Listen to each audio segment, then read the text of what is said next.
Hi, I'm Jeff Perlman. I am the moderator of this session. This session, just in case you're not aware, will be it's entitled "Preparing Climate Change in New Jersey: Preparing Our Infrastructure." We have the biggest room, so this is the star-studded cast of folks who will be sharing with you some of the efforts and adaptation in their respective fields. So, real quick, and the way this is going to work today is we have 90 minutes or so until we get until the refreshments show up at 4 o'clock. Each panelist will have between 8 to 10 minutes, no more, to answer or to address two overarching questions. What activities are currently ongoing in their sector in New Jersey?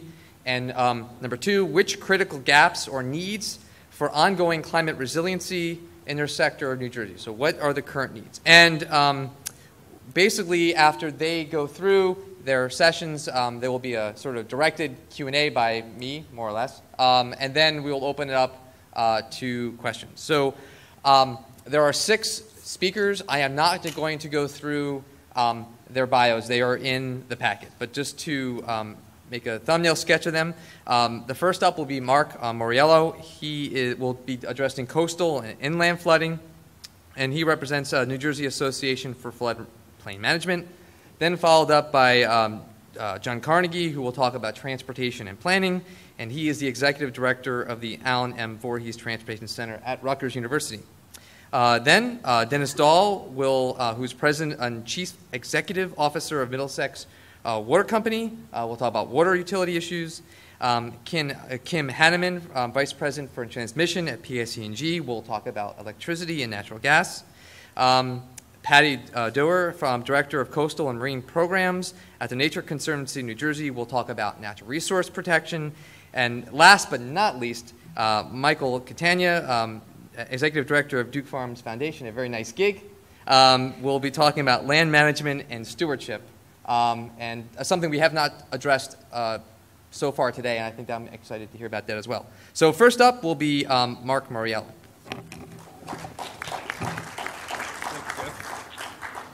Thanks. I'm trying to learn from those other speakers who spent their day kind of going like that. So, oh, we got one here. Oh, okay, even better.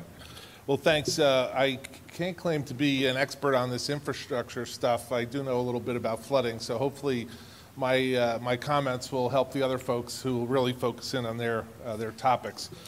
Just as a little background, most of you are from New Jersey, so this slide probably doesn't tell you anything that you don't already know, but I think it's interesting to look at the Landsat imagery in combination with the land cover data that really illustrates that our highest density of people and property and therefore infrastructure is near the water. It's coastal, it's riverine, whether you're on the Delaware River, up around the Atlantic coast, northern Monmouth, the Passaic, the Raritan. We have a lot of people and property at risk and infrastructure at risk, primarily because of its proximity to water. When we look at the trends, and it was interesting to hear the science folks earlier today, a lot of folks made a point of not saying these aren't projections and this isn't based on some model for the future, but if you look at trends, we have very clear data that tells us sea level is rising. We know that from the tide gauge data. Tony Broccoli had 2 graphs, Sandy Hook and Atlantic City. This is one from Atlantic City. It shows a rise of 1.3 feet or so over the past century. We know that our floodplains are expanding horizontally and that our flood heights are increasing. Just ask anybody who's got a house that's affected by FEMA's advisory-based flood elevation data, if you've been following that. People need to know their risk, and as much of a wake-up call as these maps are, and it's got people frustrated, it's very important that we understand our risk so we can act appropriately. Then we get to the what really drives all this is this extreme weather. We talk about climate change, what does it mean, and we don't need to debate all the particulars, but clearly there's a concern we have here and now. And again, I'm borrowing a bunch of great comments I heard throughout the day. look at what's happened, and not necessarily, you don't have to project what will happen, but we experienced Irene, which was kind of an outbound storm. It was a hurricane that came up inland and dumped a lot of rain and flooded the heck out of the state. And then we had Sandy, which was a combination of weather events. We had the tropical event, the hurricane. We had a low pressure system off the Canadian coast that directed it onshore, and we had that cold pressure ridge coming across the state that really fueled a lot of the problems we had inland with wind and the impacts of that on our infrastructure. It's a reality, and we have to do a better job of preparing our communities and our infrastructure for this in the future. Quickly through just a couple of sectors, obviously residential development, you don't think of necessarily as infrastructure, but all this development, whether it's residential or commercial, has roads and sewers and water and electric. We have lots of great tools, and folks are learning about them, putting them into practice now, and trying to mitigate flood hazards through elevation. I talked briefly about flood mapping, the importance of looking at designing and regulating to standards that we'll face in the future, not necessarily a static standard that may exist today. We have lots of tools on flood proofing and retrofitting. John Posey talked a little bit about CRS today, the community rating system, the incentive program under the NFIP. Sadly, in New Jersey, we have 10% of our communities participating in this program. It's an embarrassment that more communities don't participate, especially since many of these communities would realize the benefits just by filling out the paperwork, because they're already doing enough things to get the credits. And I think as you see the Flood Insurance Reform Act kick in with the increased premiums, residents might wind up going to their community leaders and saying, we have to get in this program because it'll help us reduce those premiums, and we certainly advocate for that. Acquisition and relocation, an important tool which isn't really highlighted as much. The governor's plan does call for some money for buyouts. It's encouraging. Probably not enough, but we'll take it. It's a good start. And again, I touched a little bit on the NFIP reform, which is going to eliminate the subsidies in that program and move the program to more actuarial-based program where people are going to have to pay for the risk for the first time. We'll see how quickly Congress can delay those premium increases, because we're already hearing rumblings about that happening. One of our biggest problems in New Jersey is related to stormwater management. Most of our urban communities are old, the systems are old, they don't function properly, they're under-designed.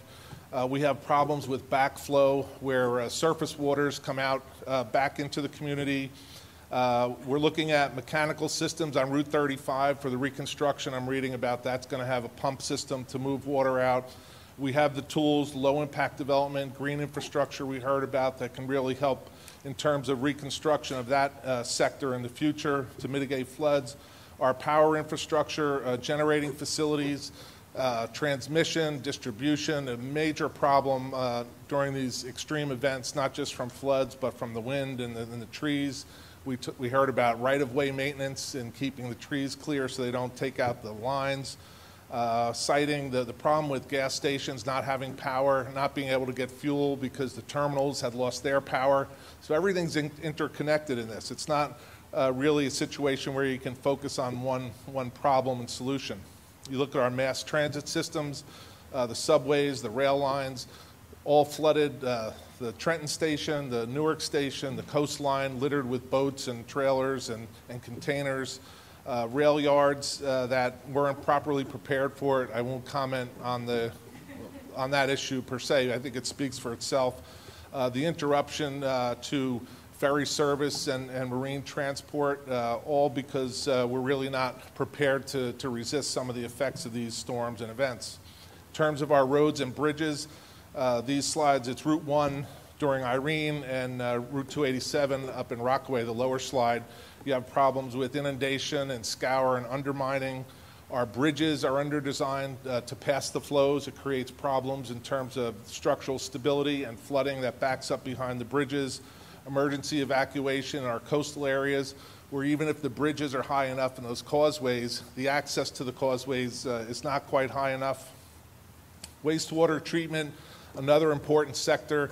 There were kind of scary numbers about the volume of raw sewage that was discharged during Sandy from Connecticut to DC. It was many, many billions of gallons. These systems are not built to withstand the storm events, and the results are potentially problematic, particularly in terms of the public health issues, and we know that's a big concern. I'm rushing through because I'm on a tight schedule here with my timekeeper. Water supply. This slide shows lots of issues around our urban water. Its supply, its delivery, its treatment, distribution, reservoir management, a major issue in terms of flooding, controlling flooding, trying to use water supply reservoirs for flood control, not an easy thing to do.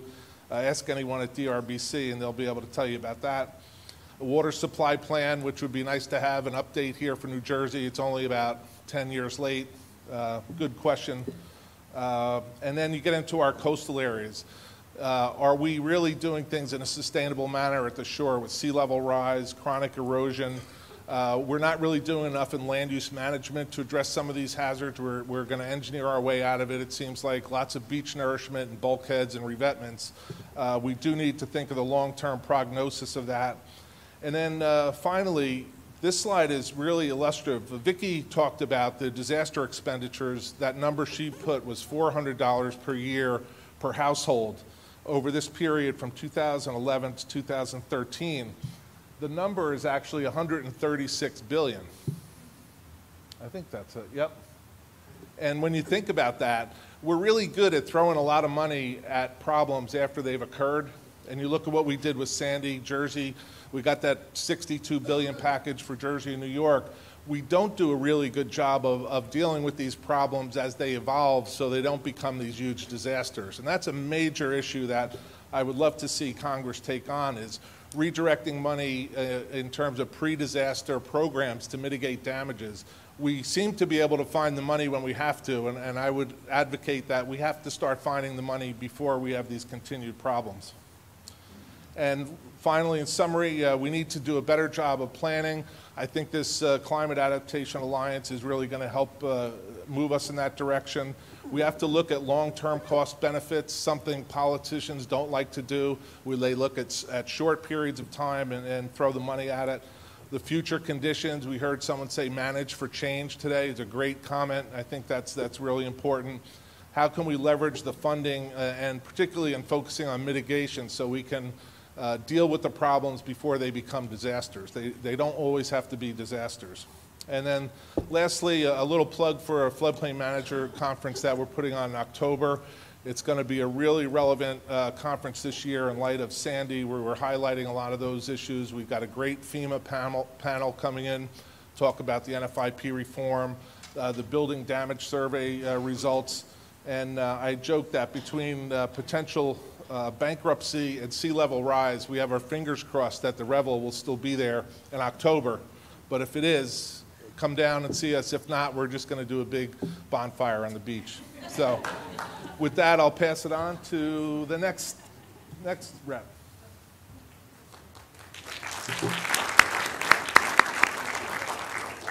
Moving quickly along, I'd like to invite John Carnegie, Executive Director of the Allen M. Voorhees Transportation Center, to come on up.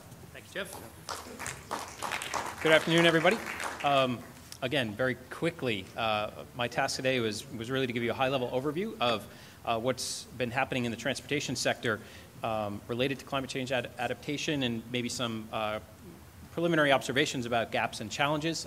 Marjorie and Jean asked me to, and the Voorhees Transportation Center, to lead up the development of a policy paper sort of documenting where things are in the transport sector related to adaptation. So we're engaged in doing that work. I've conducted a couple of interviews and done some background research. I'm going to tell you a bit about that today, and then more to come, as you'll see in my final slide.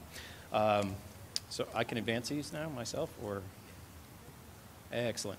So I wanted to start a little bit with context and the frame for the work that we're doing on behalf of the Alliance. The transportation sector has a bunch of subsectors, which makes it fairly complex and certainly brings in a lot of different stakeholders. There are roads, bridges, and tunnels, which you've heard about, rail and light rail, both passenger and freight, bus and paratransit operations and fixed facilities associated with those, aviation, ports and maritime resources. There are a number of other transportation stakeholders, as Jeff's organization, the North Jersey Transportation Planning Authority, which I'll tell you about. We have 2 other metropolitan planning organizations in New Jersey, each doing a little bit.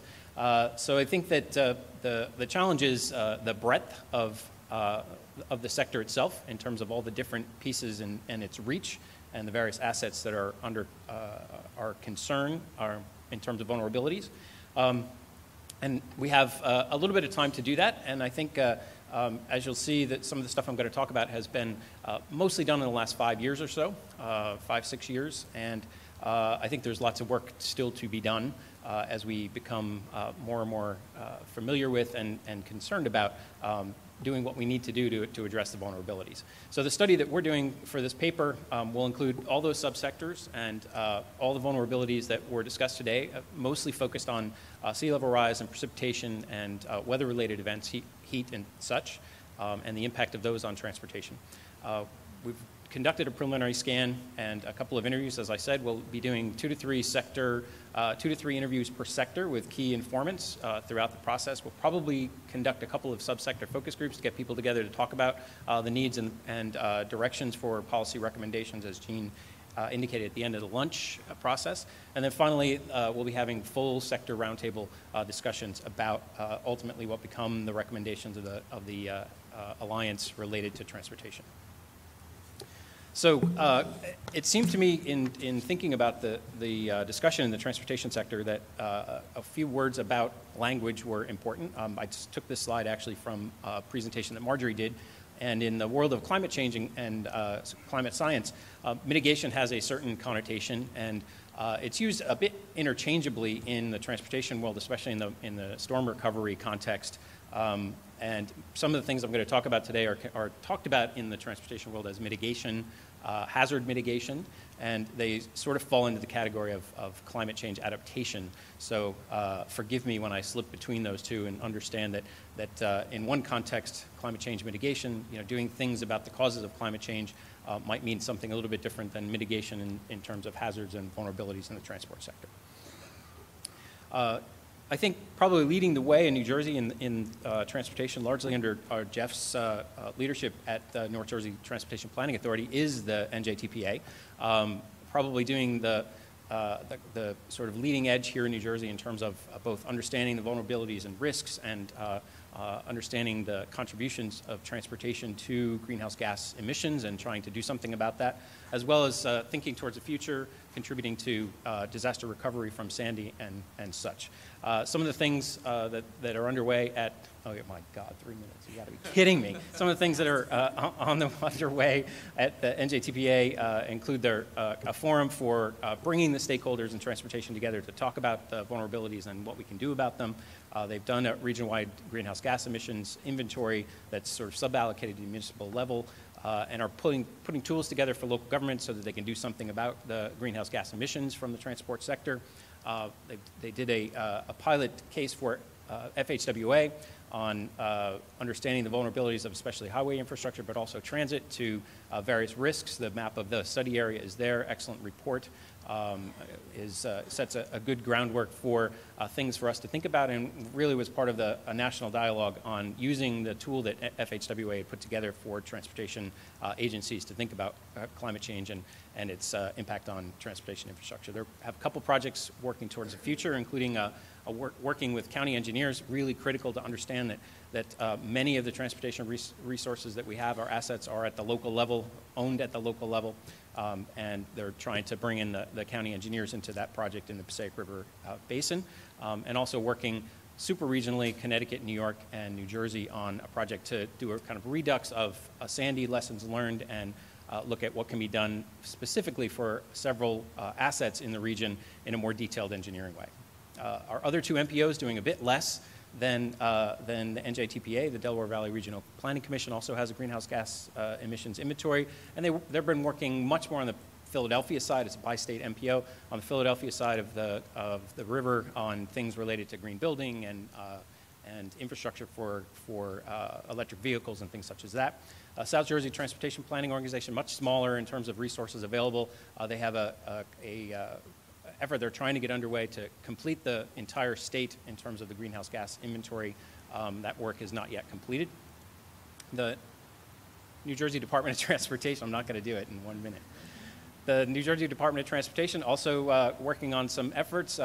One is in collaboration actually with researchers at my center, the Voorhees Transportation Center. They've created a software package called GasCap, and this software package is intended to help understand the life cycle greenhouse gas impacts of capital construction projects, so that they can look at bid documents and determine which techniques in terms of construction will actually lead to fewer greenhouse gas emissions during the construction, maintenance, and operation phase of various highway projects in particular, but also transit.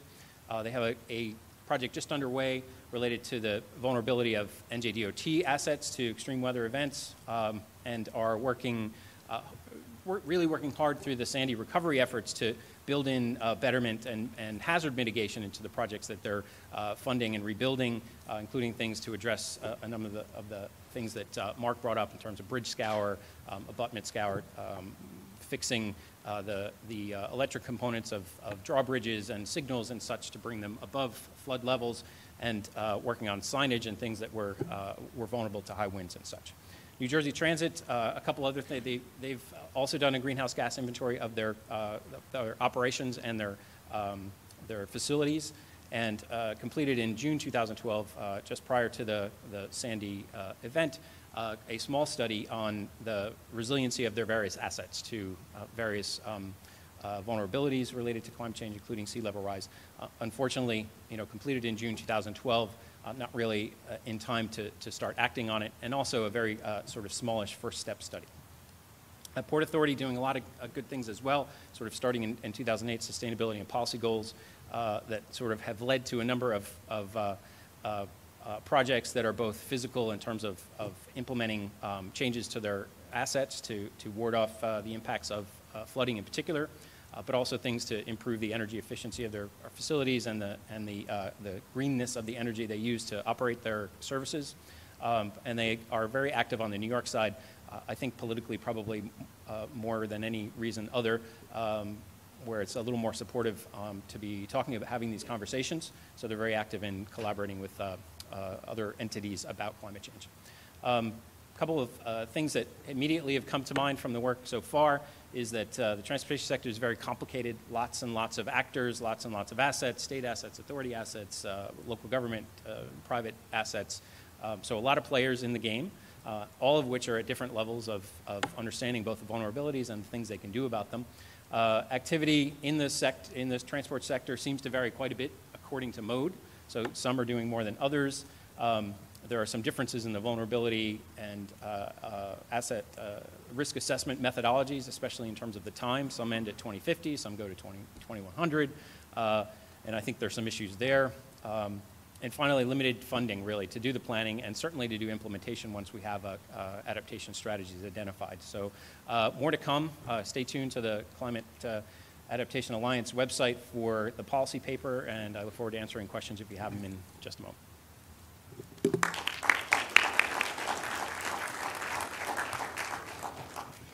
Thanks, John. I didn't realize you were going to cover some of my. That's great. Thank you. Thank you for the props. I appreciate it. Next, we're moving on to Dennis Dahl, who is Chairman, President, and CEO of Middlesex Water Company. Thank you. Thank you, Jeff. Good afternoon. I think everybody gets it by this point with all the discussion that you've heard this morning about the impact of climate change on utility service. So I don't need to sell you on that fact, but clearly I distinguish water utility service from other utilities for the main fact that, one, it is the only utility that is ingested by humans. So there's a huge, huge public health issue associated with that, and it is absolutely necessary for sustaining life. My son may disagree where he believes electricity is necessary for sustaining life because he doesn't care if he doesn't take a shower, but he's got to be able to charge his iPhone. So, it all depends on your perspective. But public safety is absolutely critical as well with respect to water utility service. But the mission of a water utility, is really twofold in my view. To meet the current needs of our customers for reliable service, but also to plan for the next generation. And I continue to say the only reason our customers enjoy reliable service today is because all of the foresight and planning that was done by people over the 115-year history of our company who took a long-term view of the need to provide that service. What was not a variable at that time, though, was climate change. So as we continue in our role as stewards of this precious resource, planning for the next generation, climate change is an additional variable that we now have to take into consideration. And it's very clear that climate change impacts water utility services in many ways. Each of these different variables up there has some impact on our infrastructure, on our operations day to day, and how we manage our business. So what are we doing right now? Well, certainly we learned a lot from Hurricane Sandy, and that was an event as opposed to something that is specifically related to climate change in general, but nonetheless, it's an indication of things to come.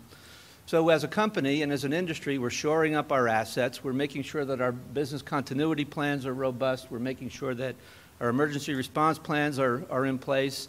And I think that it's a testament to all of the water utilities in New Jersey. I expect most of you were without electricity for a period of time during the storm, but I also suspect very few of you were without water service for a period of time. And there are a lot of reasons for that. One is planning. Some of it was luck, frankly, but nonetheless, we were all very fortunate, because think how much more difficult life would have been if you didn't have water service in addition to electricity. You couldn't flush a toilet, you couldn't cook, and even that was a challenge in many cases, but obviously it would have been much more devastating. But there are some gaps between what we're doing today and what we need to do for the future. And the scope of those gaps is really what is in question right now. One of the challenges, the main challenge for me, is it's all about the money. It's ultimately all about the money.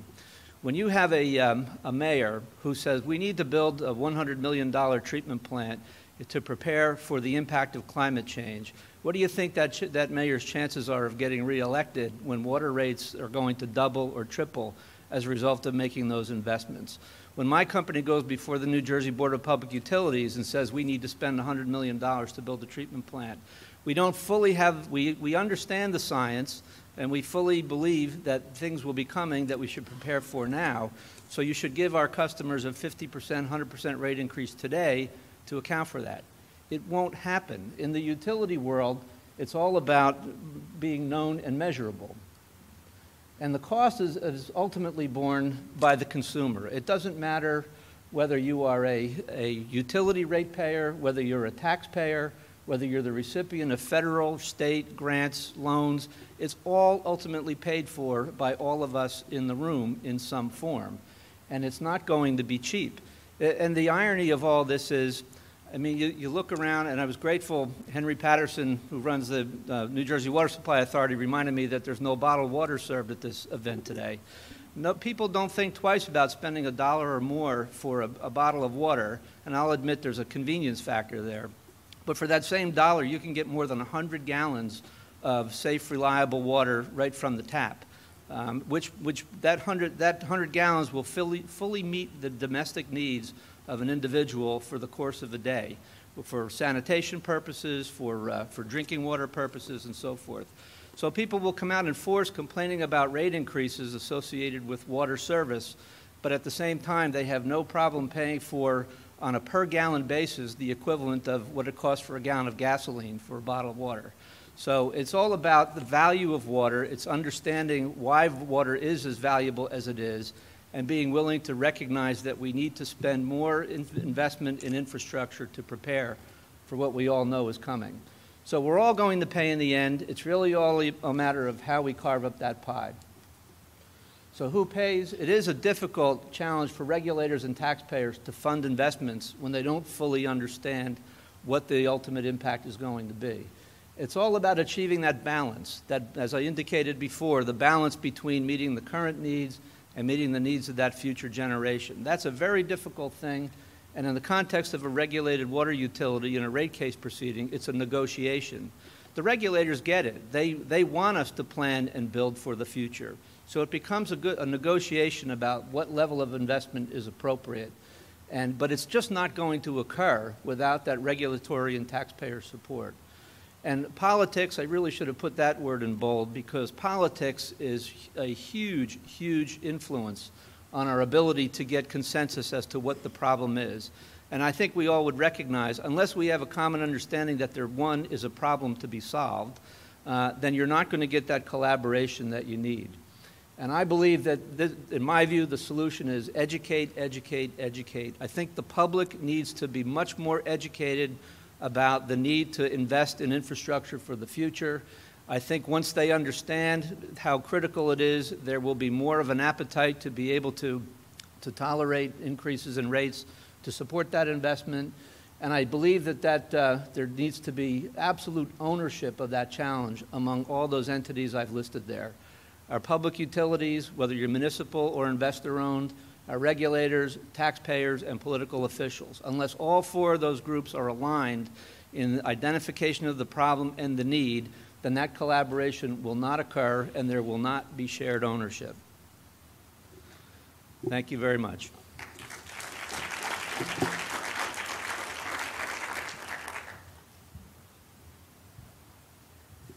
Great. Next, I'd like to invite Kim Hanneman, who's Vice President of PSE&G. Good afternoon, everyone. We're all from New Jersey. We talk fast, right? You're going to hear me talk about a lot of the same common themes you heard this morning from Sue Tierney in terms of what we have to do to make our electric and gas infrastructure more resilient and harden it.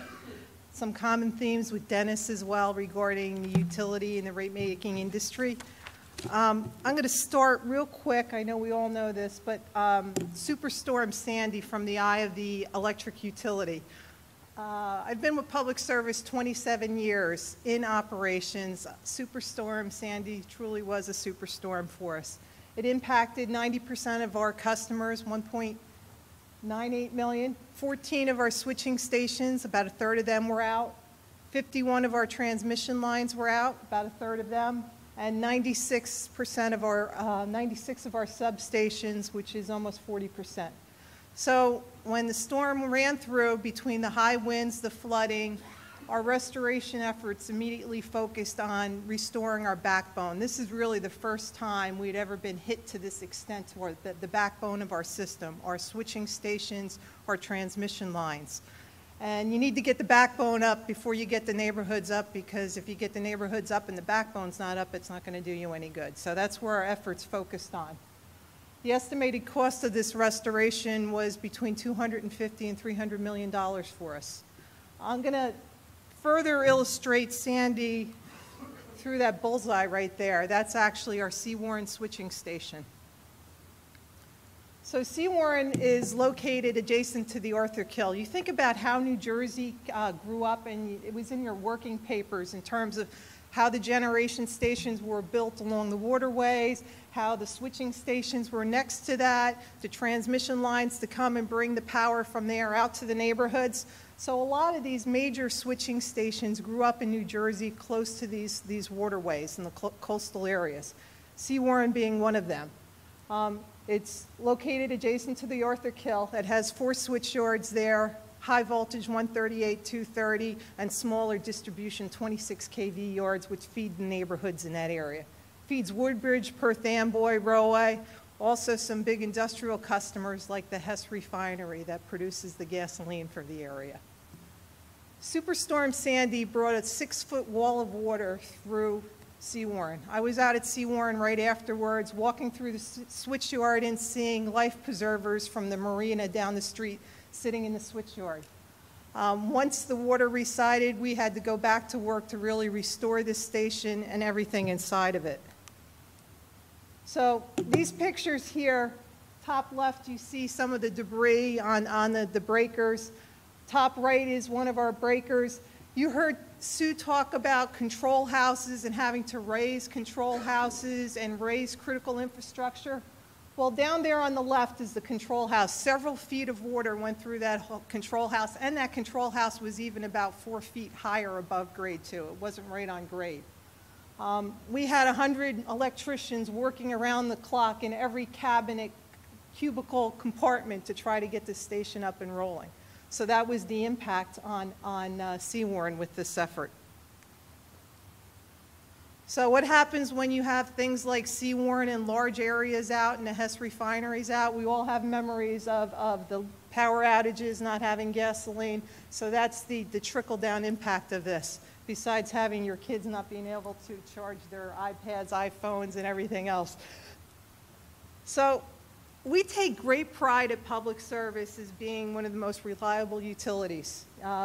We've had this 5 in the past 8 years nationally and 11 times in this region. What I can tell you is reliability isn't enough anymore. We really need to take a look at our infrastructure differently now and how we harden this infrastructure to make it withstand some of these storms. Like I said, been in public service 27 years. Back in 2011, I worked through Irene and the Halloween snowstorm, and I said that year, oh my God, I've never been through a storm like this. 2012, I had the pleasure of running the 4,000 mutual aid crews from all the states, and I said, oh my God, I've never been through a storm like this before. Now, I'm getting a little nervous for October of this year, okay? I hope it's not going to be another one, but hope is not a strategy, right? So we need to do something more, and that's what we're proposing. So Energy Strong. Sue Tierney talked a little bit about it this morning. So there's really two aspects of what we want to do. If we get hit with an event, we want to be able to respond to it more quickly and restore people. So that's with things like smart grid, automatic switching, those kind of devices that allow us to more quickly pinpoint where the problem is and automate switching in things in order to us to more quickly restore or segment circuits. So that's for quicker response and technology to help us for the restoration. The other part is the hardening. What do you do to make your assets, your infrastructure more resilient? That's things like in a station like Seawarren, we need to bring that station up, either relocate it or raise it, and do protection. How do you protect a station like that from a tidal surge that went through there so that doesn't happen again? So Sue mentioned this morning what they call trackers. This is something where it'll allow a utility, they go into the Board of Public Utilities with a filing, and they will allow utilities to more quickly recoup their investments. So when you place the assets in service, you're allowed to earn on those investments versus waiting for your next rate case. So on February 20th, we filed with the Board of Public Utilities a $3.9 billion infrastructure investment over the next 10 years. Focuses on the highest priority things. First, 31 switching stations and substations that were dramatically impacted between Sandy and Irene. And then other parts of it is our gas infrastructure as well, our low pressure gas system. The smart grid technology I talked a little bit about, of understanding where your problems are. And one of the other issues in such large, wide-scale storm events, if you have more ability to do remote switching instead of having to get what's called a traveling operator to that physical location to switch a facility out to make a repair, if you can do more of that automated switching, that also improves your recovery time. Creating additional redundancy in the system, strengthening it with more than one feed. So if you lose one feed, you still have another feed. And our natural gas metering and regulatory stations as well. And then even select areas of where we want to move overhead facilities underground. Sue this morning said it was about a 10-to-1 ratio, very expensive. It is very expensive, but you need to prioritize. If you have a water treatment facility that's in a high-risk area, maybe you look at that's one of those critical areas you prioritize to relocate those. So there's selected high-priority areas you will want to move underground. So we think the time is right to do this now. One of the things over in 14 and 16, charges from deregulation in the power and distribution business will be rolling off. Natural gas prices are very low. We think we can make these investments now with minimal impact on the basic ratepayer. And a hardened infrastructure improves New Jersey, improves our economy, creates jobs. We're estimating anywhere between 5,800, 6,000 jobs with these investments. And that's it. Thank you.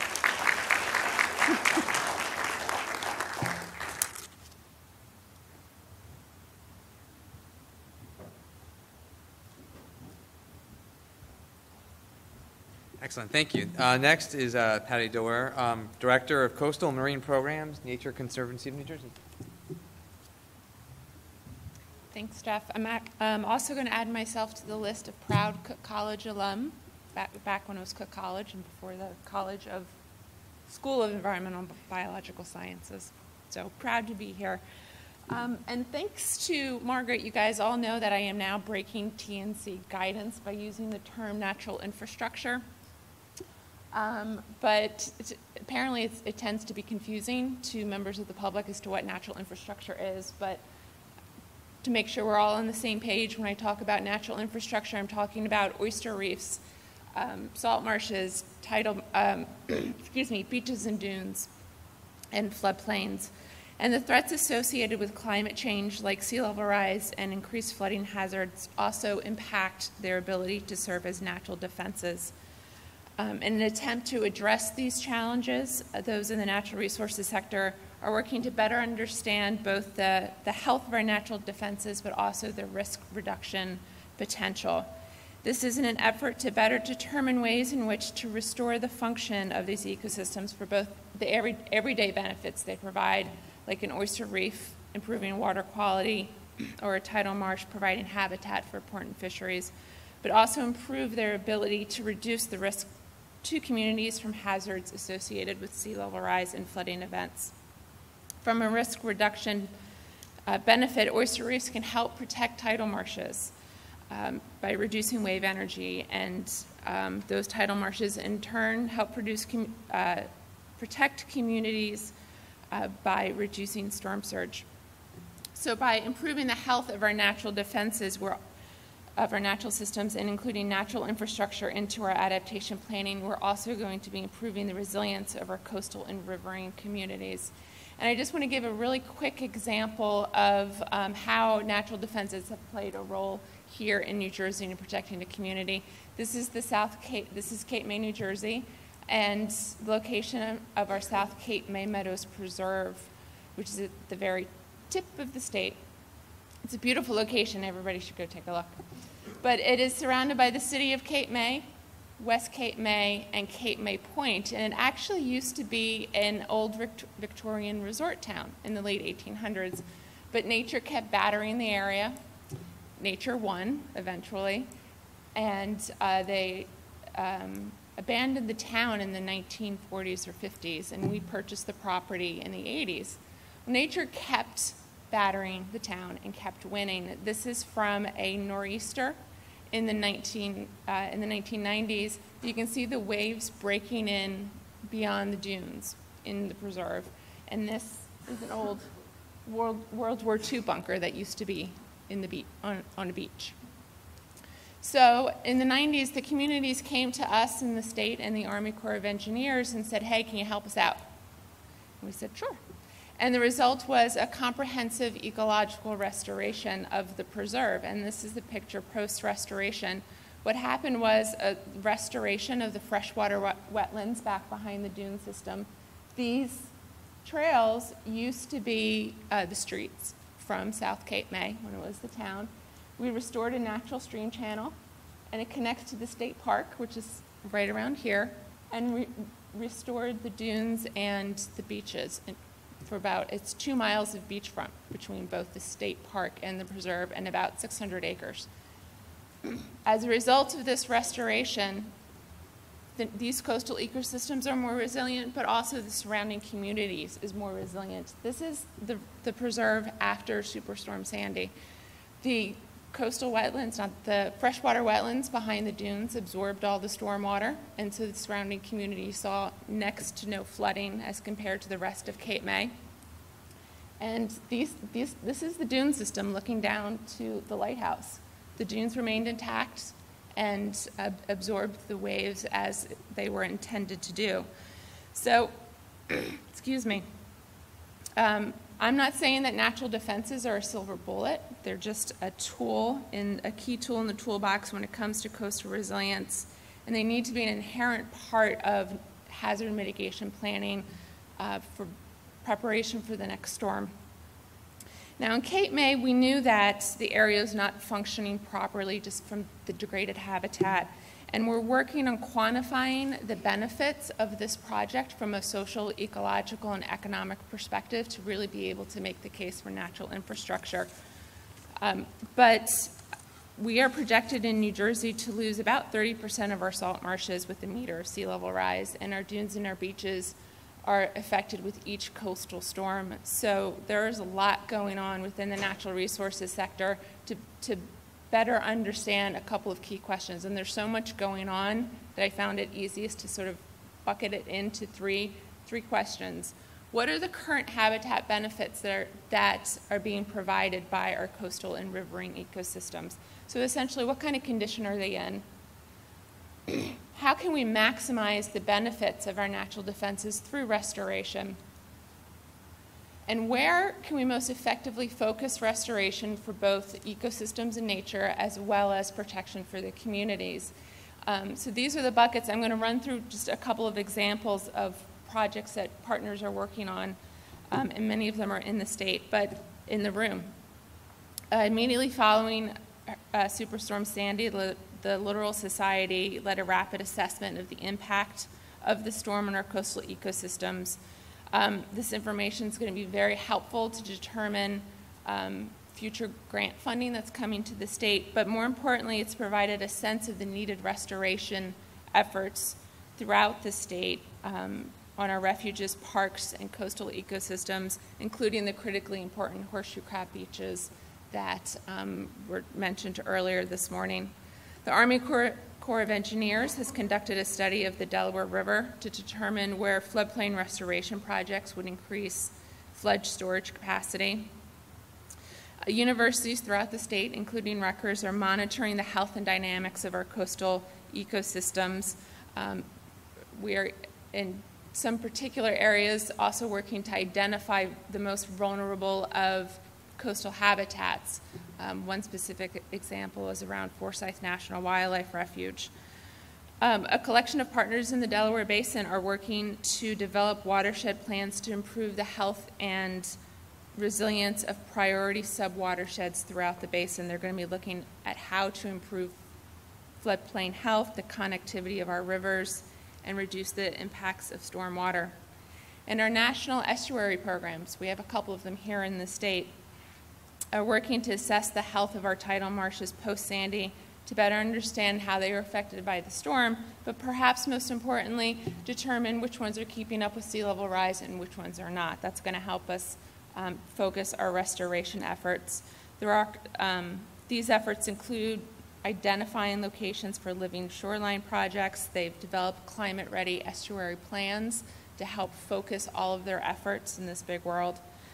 And then also the Nature Conservancy and the New York, New Jersey Baykeeper are working with respective partners to demonstrate the benefits of oyster reef breakwaters at both improving water quality and protecting tidal marshes.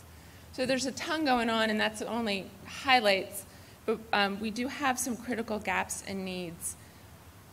Always need more science and data, always. Ask Rick Lathrop. I'm going to call on him in the audience there. We need more fine-scaled information on both our coastal habitats and our riverine habitats as to what kind of condition they're in and what their storage capacity is for flooding. There is a wetland monitoring system for the Mid-Atlantic that currently exists, and there are several partners in the state that are a part of that. That needs to be geographically expanded. And nature-based risk reduction projects, they're really still in the R&D phase, because every location is different on the ground based on condition, wave energy, and the different dynamics.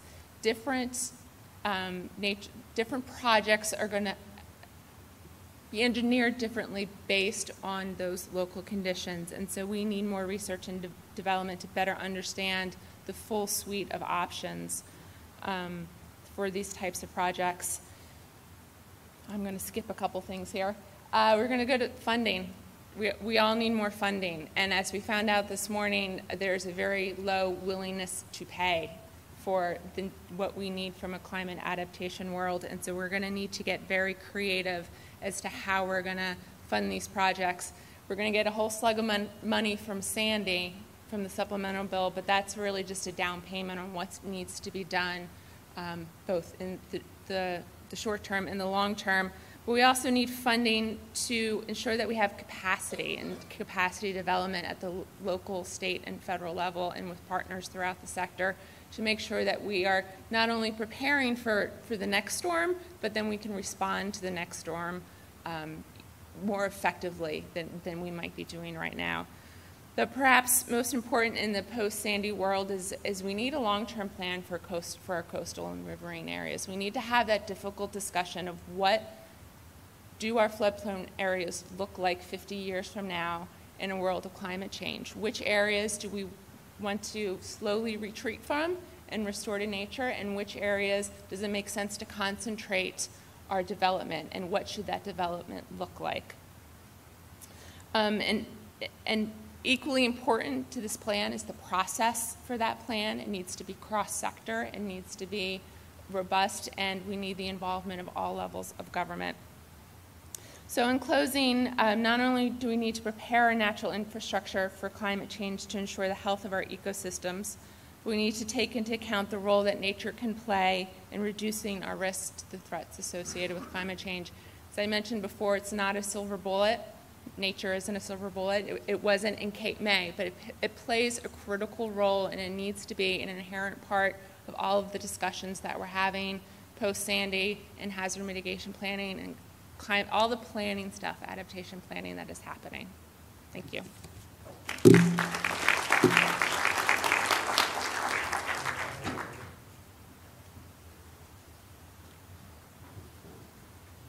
And batting cleanup is Mike Catania, Executive Director, Dukes Farms Foundation. I'm actually going to do things a little bit differently. I'm doing something called a Prezi demonstration, which hopefully they'll get up in a second. You've heard of speed dating. I feel like this is speed speaking. So we're going to do this a little bit differently just to make sure you're still awake. And I'll start with some of my intros while they're getting the slides up. I think, you know, a lot of us have known for a long time how the preservation of natural areas can play a real role in providing a whole host of ecosystem services. We've talked about it a little bit today in terms of flood protection, water filtration, all kinds of things. But the fact of the matter is that New Jersey has done an excellent job over the years of preserving large chunks of open space and farmland. Since 1961, when the first Green Acres Bond Act was passed, we preserved almost 25% of the land area of the state and spent over $4 billion in public dollars to do that. And how we manage and steward those lands can play a large role in how we adapt to climate change. There were times in the past when we were really advocating how we could offset climate change and how we could soften the curve of climate change. I think those times have kind of passed us by. So now we're really talking about adaptation. But I want to take you on just a very quick tour of some of the things that are going on. And there's an awful lot of impressive and really thoughtful projects that are being done, particularly in the private sector, in the nonprofit sector, and by local governments out there.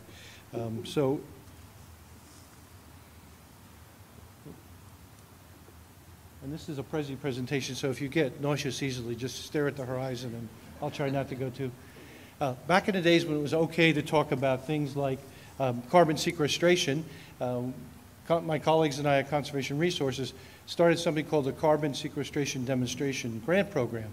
We work with a number of utilities, Elizabethtown Gas and Public Service, and we would make grants to nonprofits and local governments to do particular projects that would sequester carbon.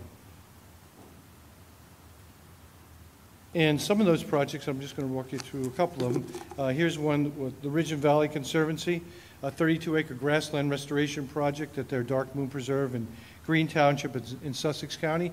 We've known for a long time that certain ecosystems can store carbon and therefore help us offset some of the greenhouse gases that are being emitted into the environment. Here's a New Jersey Audubon Society project, 40-acre grassland restoration project at the Wallace Preserve in Mansfield Township, Warren County. Another one in Woodbridge Township, an afforestation project right here in Middlesex County. A DNR Greenway, just a small 1-acre forest restoration project. And for all of these projects, we realized that if we were going to actually have demonstration projects, we needed to set them up in a way where you could actually monitor them and study them. So of the 9 projects we funded over a 3-year period, we funded carbon baseline studies for all of them, so we can go back and monitor these. So in a lot of these cases, we had basically barren farmland or a degraded area that were restored and replanted. So we have baseline carbon values we can go back and see over the years and really have good hard data, to study how much they actually, do sequester carbon. Where are we now? Back in the day when we had a governor who believed in climate change and doing something about climate change, we also had a great grant program that was funded out of the Reggie auction proceeds. And we had the prospect of local governments with a lot of their protected open space proposing a number of really good projects that would have helped a tremendous amount. But since it turned out that Reggie was just an unwarranted tax on energy that was going to put New Jersey at a competitive disadvantage, that program got eliminated. So as a result, we had to find some other ways to fund some of those things. So Conservation Resources, again, working with some foundations, stepped in and created something called the Raritan Piedmont Wildlife Habitat Partnership, principally in cooperation with the Doris Duke Charitable Foundation, to look at restoration and land preservation from a wildlife habitat perspective, but also with a climate change lens attached to it as well. And there is one, Jeff used to be the planner in Hillsborough Township. They had a local park called Otto Farm Park, and they had a wonderful application into that grant fund. And when that program was eliminated, we actually got them a RIPWIP grant to do afforestation on 7.6 acres of habitat.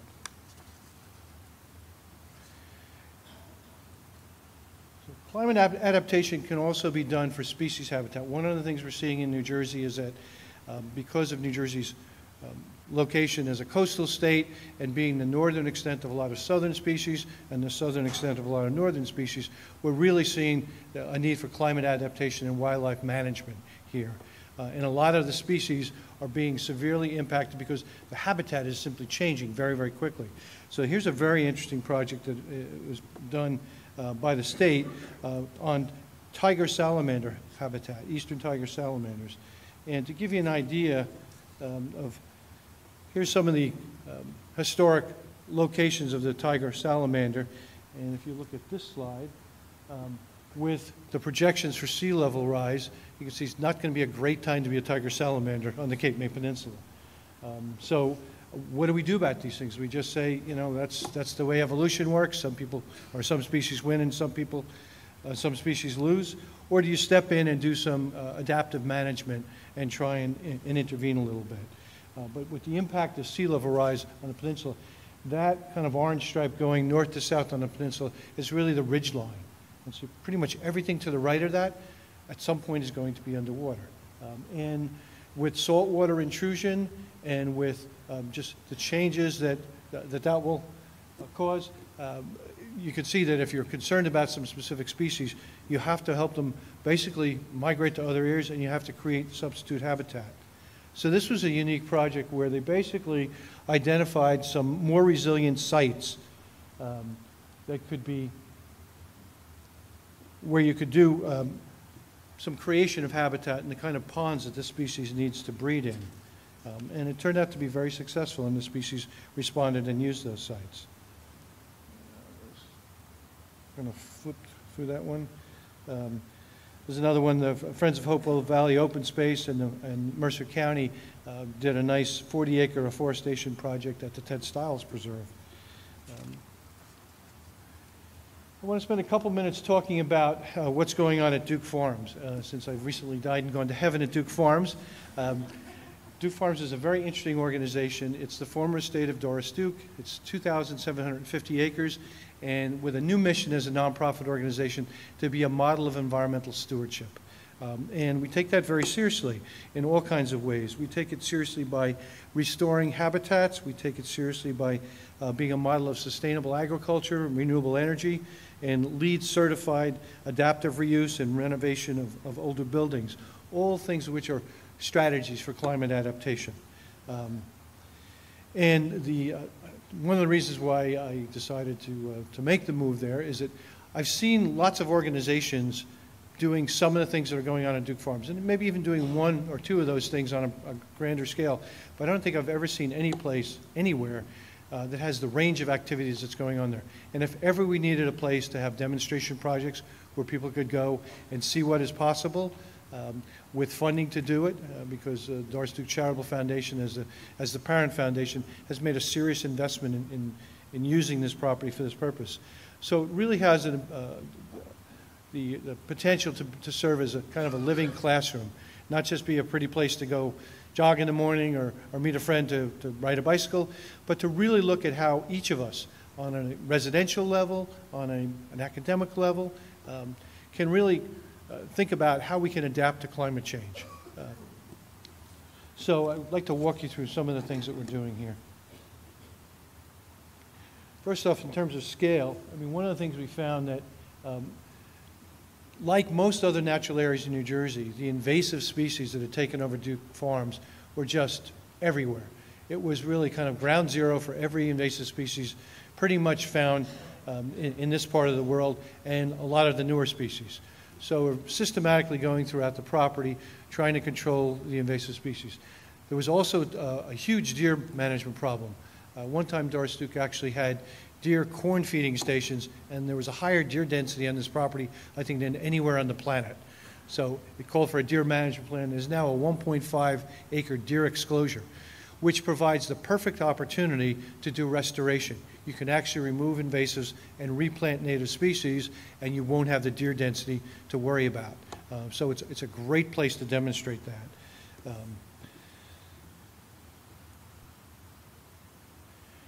It's also a place that's 3.5 miles of frontage on the Raritan River, and these floodplains that are shown in dark brown and orange here had been farmed, plowed up every year in soybeans and corn, and this area is also under about 3 foot of water in the past that had been due to storms and flooding. So all of that topsoil was washing off into Henry Patterson's water intakes on the Raritan River, creating silt deltas out in the Raritan, clearly not a model practice. So Duke Farms worked with the Natural Resource Conservation Service and put about 570 acres along the river and in the farm barn area.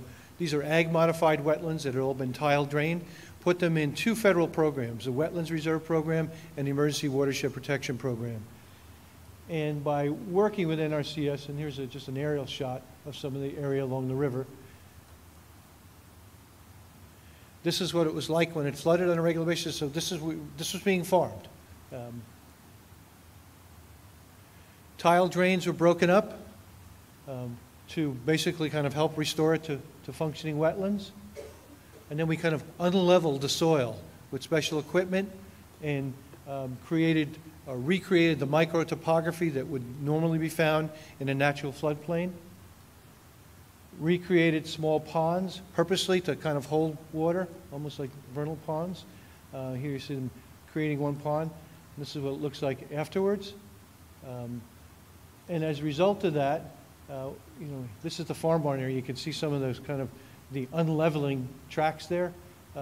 We have a relatively small and a larger demonstration project with restored floodplains that should be a great help in terms of water supply, in terms of flood protection for downstream communities, as well as wildlife habitat. So it's a great example of a wildlife climate adaptation. And here you see all the little ponded areas that were created through the Wetlands Reserve Program. And this is an incredible program. This was done, a lot of technical assistance provided by NRCS with funding from the federal government, with a federal easement that now is overlain over the property, so that this is really kind of a permanent restoration project. Here you see the species that were the invasive species throughout the property that we're attempting to address. And again, there's a combination here of trying first to go after some of the emergent species that are coming in. There's a new invasive in New Jersey called lesser celandine. In the space of the last 3 years, totally has taken over the floodplain areas at Duke Farms and moving into the woodland habitats. Some of these species we're not going to get rid of. I know Emil had a really good question this morning. I think another answer to Emil's question is that we're simply not going to remove all the invasives. We're trying to restore some semblance of balance so that the natives can compete. And knowing that with climate change, we're getting a movement of lots of these species. We're getting new situations created where the invasives can outcompete the natives. So we're really just trying to give the natives kind of a little boost to help them compete.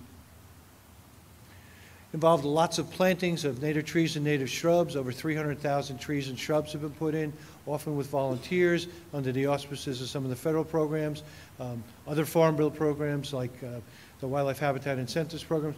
But also, I mean, Duke Farms is in an unusual position to basically kind of use volunteers and our own staff who are used to maintaining these large grounds.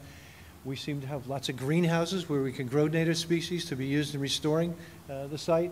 So it's really an ideal situation to do a restoration on this scale. We're also converting lots of acres of manicured lawns, which had very little ecological value, into native pollinator meadows and replanting former hayfields with native warm season grasses and forbs, all of which will sequester lots of carbon. This is a result of some of that restoration work. And now, all of this does raise a number of issues. It's just some of them that I want to raise to challenge you. We've got lots of protected open space in New Jersey. And how we manage these lands to increase resiliency is really the challenge going forward. We're largely through the land acquisition phase. We're into what I would call the stewardship phase.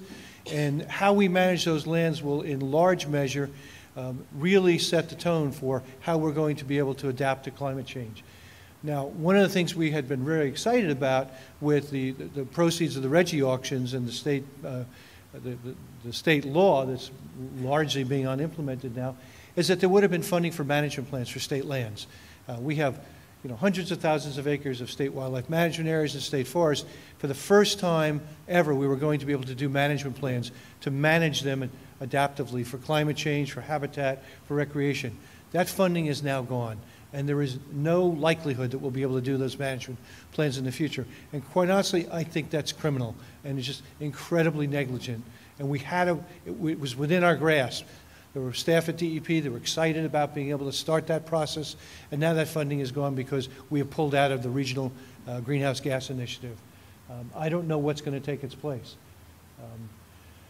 So we really need to find a better strategy for using preserved lands. It's an enormous opportunity with incredible potential, and to use these natural systems and nature's defenses in a way to complement whatever we can do in terms of man-made solutions is something that has a lower cost and a bigger bang for the buck than anything else we're going to find. I think as a society we have to find ways to get back to that, and we have to find ways to make it politically correct again to talk about climate adaptation. I think the Alliance is doing a great job on that, and the only good side of the Office of Climate Change Preparedness at DEP closing was that Gene and Marjorie and others, kind of like Moses leading the Jews out of Egypt, have migrated to Rutgers and have created the Alliance. And it gives the private sector an opportunity and I think a responsibility to do what government, quite honestly, is not up to the challenge to do right now. So thank you very much. I'll stop there.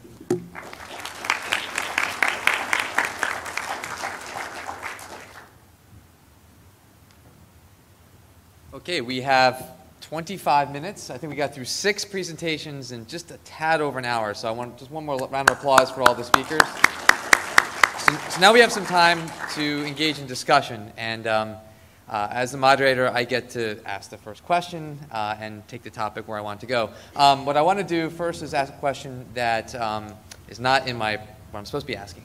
But this morning, we heard a lot about what the future impacts, the climate impacts will be in New Jersey, right? We heard about temperature, we heard about precipitation and so forth. And given the adaptation plans or some of the adaptation strategies that a variety of you have talked about, what I want to know is what timeframes are you planning for, right? What certain climate stressors are most threaten your infrastructure, and because I'm not sure we're all using the same time scales, the same climate models, and so I just want to know, just in a sense, is just to hear from you, what are your concerns about that climate science? What your time frames, and how are you using that information to prioritize your investments? So, you might want to volunteer to answer that question first. Okay. Well, as a public utility, long-term planning has always been part of our DNA. So in every long-term plan that we develop or update every year, we're looking at about a 30-year horizon. And that 30-year horizon is to contemplate the source of supply, where's the next source of supply coming from, how do we sustain the supply that we have. And as I indicated in my remarks earlier, climate change is now an additional variable that is going into the planning process. So that would include, as you've heard earlier today, events of longer duration and more frequency. What's the impact on that with respect to our facilities? So which facilities are most vulnerable? Which ones do we need to pay extra attention to in terms of the amount of investment to protect against those future events? And I was struck by Professor Greenberg's comment this morning on the survey about moving infrastructure away from the vulnerable areas.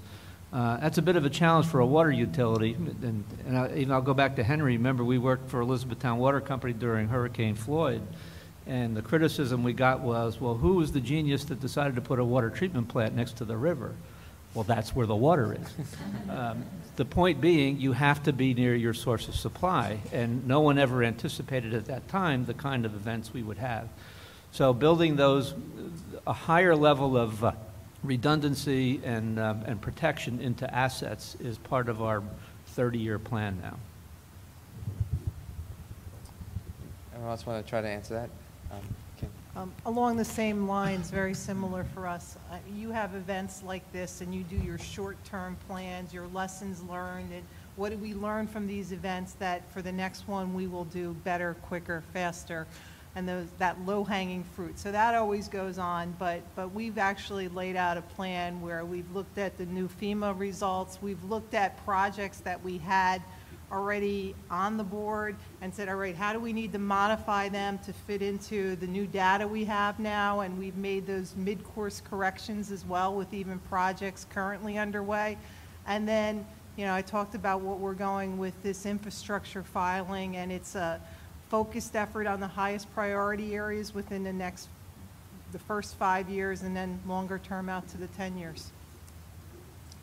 Jeff, let me jump in on that. Sure. I think we need to work in the short term and the long term. And in the short term, which I would define as maybe the next 3 to 5 years, we really need to have tangible things that we can explain to the public that can be done, that need to be done, to kind of get their attention and get their support. And then once we do that, I think we need to institutionalize that kind of planning and take it out longer term, 10, 15, 25 or more years. These things are not going to happen overnight, but they're also not going to happen unless we have specific projects that people can see that make sense, that they can touch and feel and support.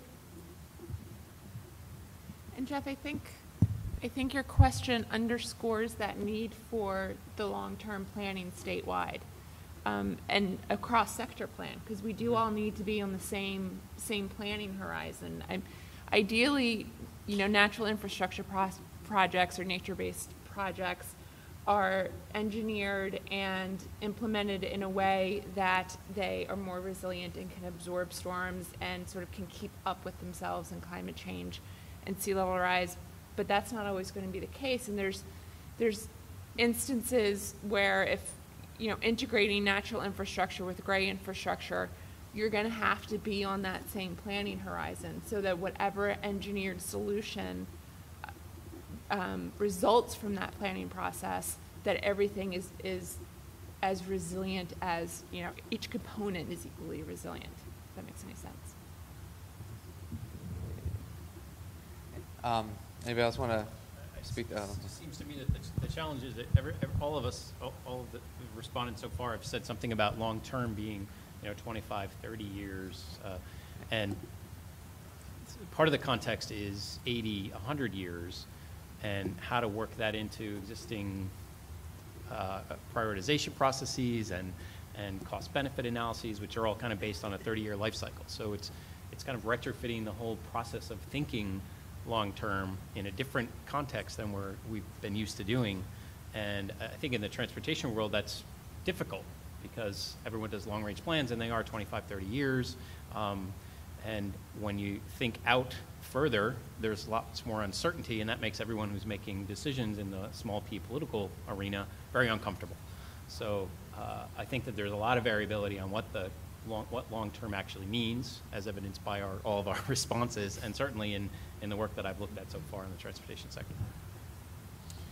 And just to round it out, in a former time at DEP, we actually took planning data on historical shoreline changes that go back to the 1800s, and we took that data and generated maps and rates of change to revise a coastal policy and our coastal zone management rules, the erosion hazard area policy. We used a 30-year framework for setbacks for certain types of development based on projected erosion over a period of 30 years. So we crunched the data and figured out an annual rate, apply that multiplier, and 30 years was based on a federal program involving purchase, a buyout Upton Jones program, which was an acquisition program for vulnerable property. So we didn't kind of invent the time frame, but we found that as many times the case, other groups and agencies come up with data that can be shared and used and applied. And that's certainly one that's been in place for about 20 years now, regulatorily. Cool. So it's just interesting because, Mark, you had mentioned something that I think was in your presentation where we do the short term well, right? Is that your presentation? We do the short term well, we respond well, but we do the long term badly. And yet, I just wanted you to respond to actually Mike's suggestion of how to deal with that, I think. And I think it was the real demonstration projects that people can touch and feel. Does that seem to work across sectors? I mean, so in stuff that, you know, and because I used to work in Hillsborough, so I know Duke Farms. Yes, you can go there and go onto the fields and see what's been done. You can see the results. But how does that work for some of the other sectors to be able to generate that or translate that short-term action to long-term planning and response? I mean, does that work well? Does that seem to work in other sectors? Well, it's a major challenge because, again, part of it is you need to get the funding to pay for those investments. And the data is, I won't call it fuzzy, but it's not as mature as it needs to be even going out 30 years. So you're making big investment decisions based upon data that has a lot of assumptions in it. If you were to extend that out to 100 years, say, the data is even less certain. So going before a regulator and say, we're going to spend $50 million that we think will cover us for the next 30 or 40 years, but if you give us $150 million, we'll be protected for the next 100 years, we believe. And they'll just say, it's been a nice chat, we'll see you some other time. But so that's the challenge, because ultimately, as I said earlier, it is all about the money. And the quality of the data, obviously use the best data that you have and make your business case as best you can, but you've got to start with data. Anybody? Just commenting on that number, I mean, that's the $161 billion over 3 years spent on disaster response. Now, if you look at that and you said, let's say we took 10% of that, $16 billion, and invested that in mitigation. And again, it's hard to get that because you don't have the crisis, the immediate crisis, to get Congress to do that. There's a rule of thumb based on FEMA data that for every dollar in mitigation, you generate $4 in benefits. So 10% of that total of $16 billion, if it generated 4 times that in benefits, it would equal the amount that Congress is now paying in this disaster aid package for Sandy. So it's very difficult to get a lot of money without having that crisis to mobilize people to want to spend it. I think we don't collectively do a good enough job in making the case for it, in showing how could we have avoided $62 billion of damages by spending some lesser amount of money on very specific mitigation actions. We have to promote those, we have to demonstrate those, so those are the kind of demonstration projects I'd like to see in the floodplain management world, that if you do the math and you look at it, it doesn't lie. I mean, the numbers are real. I think that's a really good point. Demonstration projects will really vary by sector. Obviously, in the natural resources area, you do a little restoration and you can demonstrate that. But in the utility sector, it could be as simple as taking a specific facility. I mean, Kim or Dennis can take something that really clobbered and make some capital investments to, to make it more resilient in the next storm. And the next storm is coming. I mean, anybody who thinks it's not is, smoking something weird. And people need to see that. They need to see a difference. I mean, fortunately, we've got utilities in New Jersey that handled this about as well as it could be handled. We also have some that didn't handle it nearly that well. But if people can see the difference, when you talk to people on a gut level and you ask them, what's it worth to you to not have your power cut off or to be able to take a shower? Would you spend 10 cents a day or something like that? And when you put it in those kinds of terms, people don't balk at those investments.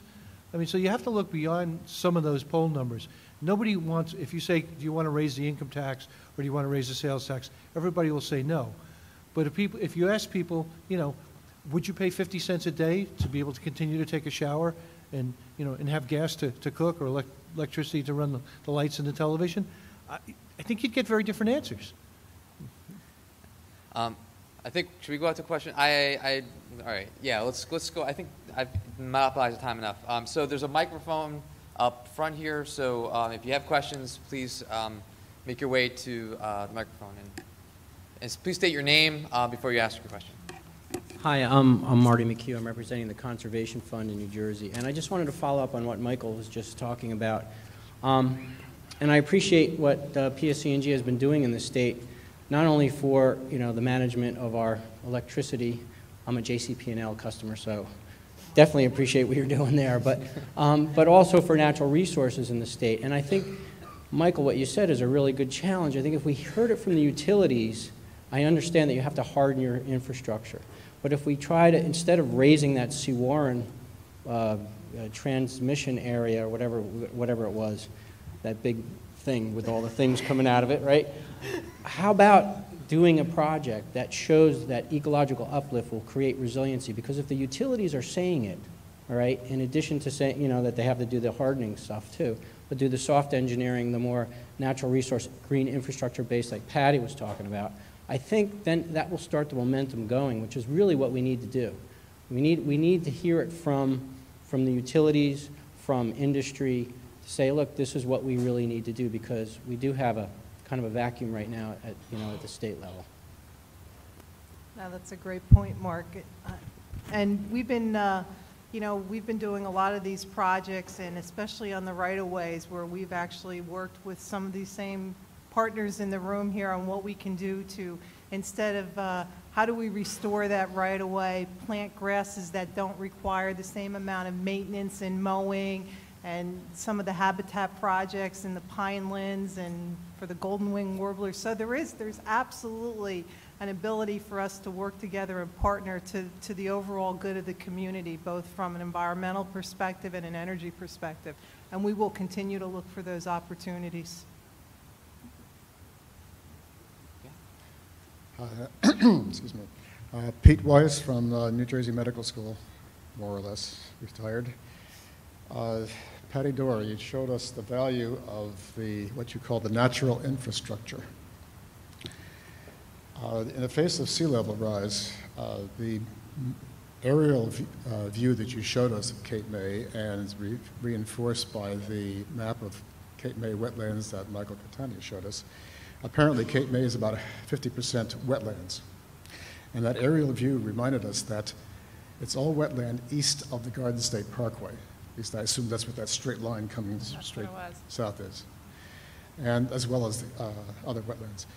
And you described the history of the restoration of the wetlands surrounded by several towns on the very tip of of the Cape. Now, in the face of sea level rise, have to allow for the landward migration of these natural infrastructures. So are there plans?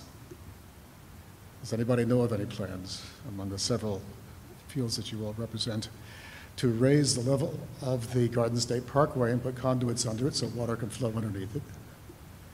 To acquire the private properties, the funds that are available in the state of New Jersey so that the landward migration of the wetlands can continue through those communities that surround the wetlands? I know of no plans to raise the Garden State Parkway. Doesn't mean they don't exist, but I'm not aware of them. As an organization, the Conservancy, we are developing a statewide conservation lands network, and as part of that, one of our focus points is the Cape May Peninsula, and looking at those private properties and giving marshes room to move with sea level rise. So that is something that we as an organization are definitely thinking about. I know the Cape May National Wildlife Refuge, as well as Forsyth and other state and federal land management agencies are looking at that as well, because those marshes do need to be able to migrate in order to maintain their potential to absorb storm surge and protect communities.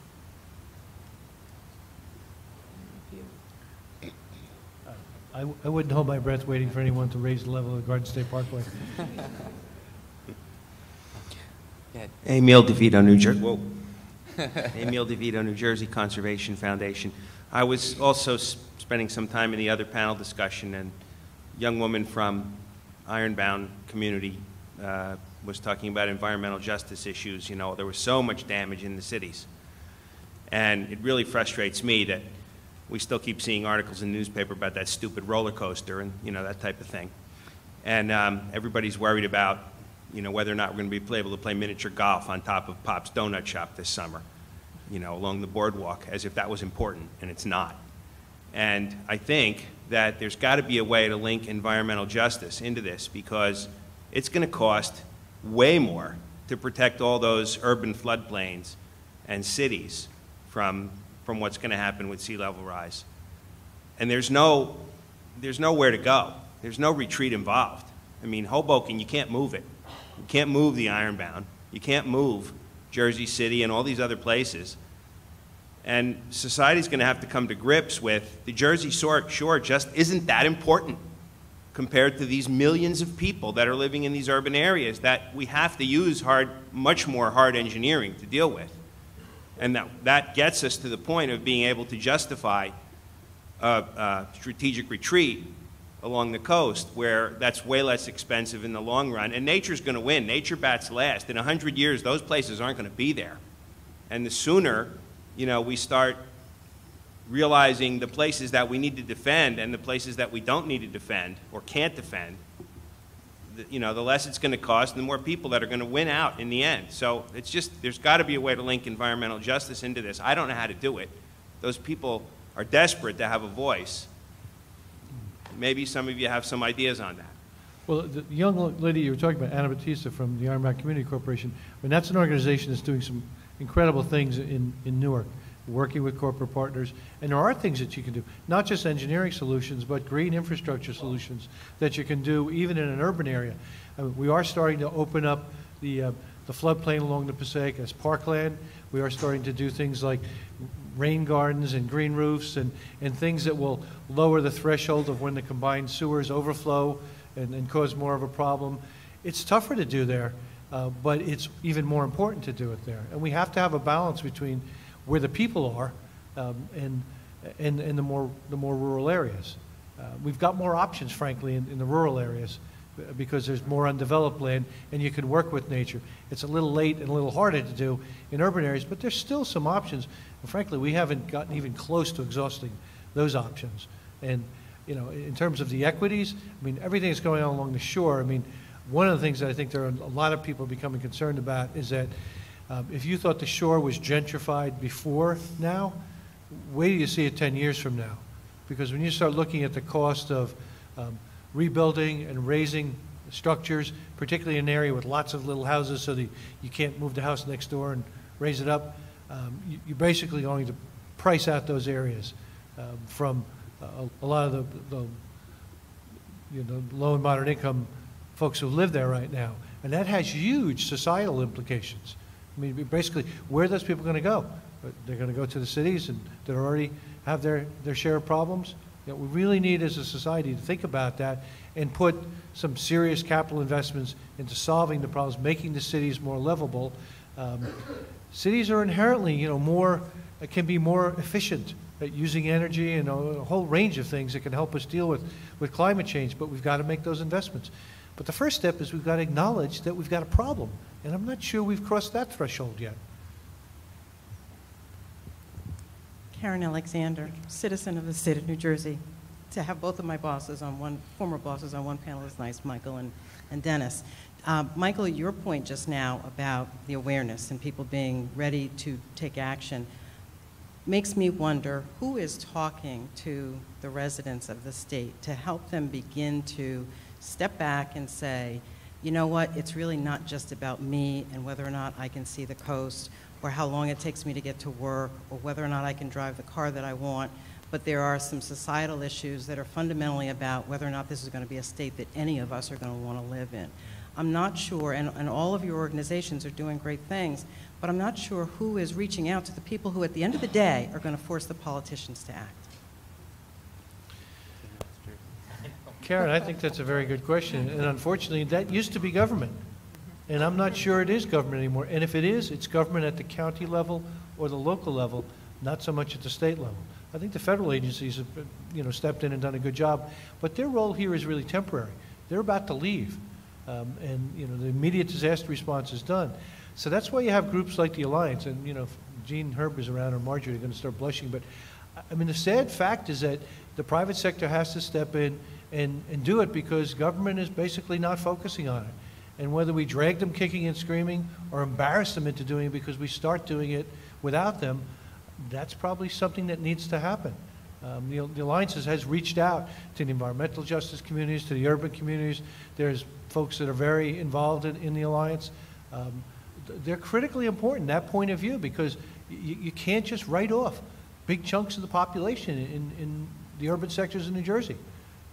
And politically, that also seems to me a little bit foolish to do. There's a lot of votes in those areas. Was anybody looking at the issue of population shifts?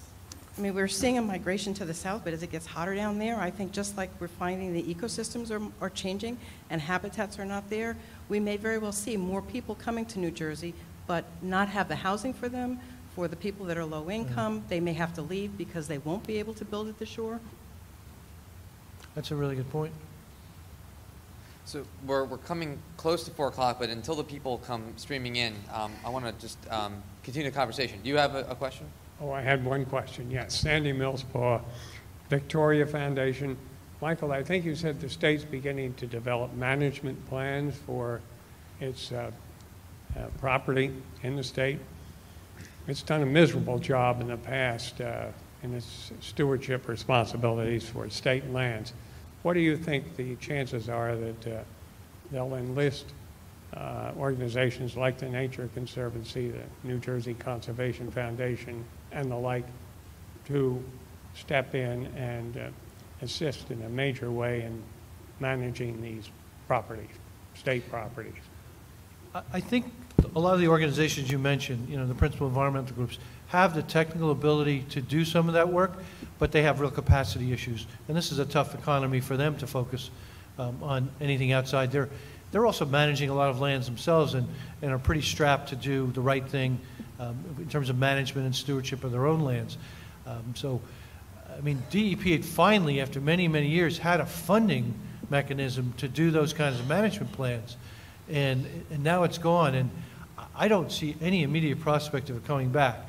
In 1998, when we passed a stable source of funding by dedicating some sales tax to preserve open space and farmland, one of the things that got left off the table was the stewardship piece of that, to guarantee that we had the wherewithal to manage those lands properly. Now, there are efforts right now. There's a possibility that there will be another constitutional amendment on the ballot this fall, and I guess there's a chance that the stewardship part could be put back into that. I don't know, as a betting person, I'm not sure I would bet the ranch on not making it to the ballot. because everybody is saying we can't afford to do that. And I think the reality is starting to becoming that we can't afford not to do that because the cost of not doing it is way higher than the cost of doing it. We have time for one last question. Right? Yeah, I have a bad head cold, so I apologize if you can't understand me. I'm a reporter with Climate Wire. I don't live in New Jersey. I'm wondering if any of you would like to comment on Governor Christie earlier this week saying he doesn't think that Sandy was caused by climate change, whether or not it's an ancillary topic to what you guys are talking about, whether or not I'm mixing apples and oranges by asking the question, because it seems like this whole thing is being cast as a climate event related to preparedness, but also related to Superstorm Sandy, and your governor is saying there's no connection. So if you give me a minute so I can take notes. You know, can we all officially agree that it's time to stop arguing over whether climate change is caused by people or not caused by people, and whether Sandy was caused by climate change or not? It doesn't matter. It's completely irrelevant. We're all going to be treading water soon. It's time to take action. I mean, these are just excuses for not acting. And quite honestly, it's just shameful. I mean, it's just a diversion from focusing on the issues. It doesn't matter what causes. It's here. It's real. It's going to continue. It's going to get worse. And if anybody doesn't believe that, they're out of their mind. So I'm being given the ended sign. So I think there's so Mike, you get the last word. And with that, thank you for all attending this session. And there's refreshments in the back.